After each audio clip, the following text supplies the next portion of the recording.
নমস্কার। কবি অপূর্ব দত্তের লেখা কবিতা হদিশ টদিশ। হাত পাগুলো খ্যাংরা কাঠি, মাথায় আলুর দম, স্বভাবে একরোকা হলেও বুদ্ধি শুদ্ধি কম।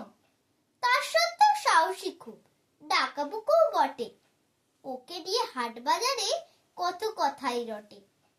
পরনে ছিলাম ময়লা তেনা পায়জামা পাঞ্জাবি, গলায় কালো ঘুনসি, তাতে ঝুলছে একটা চাবি। কারোর সঙ্গে ভাব নেই তার, ভীষণ একর সেরে। রোদ বৃষ্টি ঝড় ঝঞ্ঝায় যায় না ভিটে ছেড়ে। যে দেখবে সে ভিড়মি খাবে, পাগল তো ছাড়। কুকুর বেড়াল বাঁদর তাকে দেখলে পগার পার। নাম ঠিকানা হদিশ টদিশ কেউ জানে না পাড়ায়।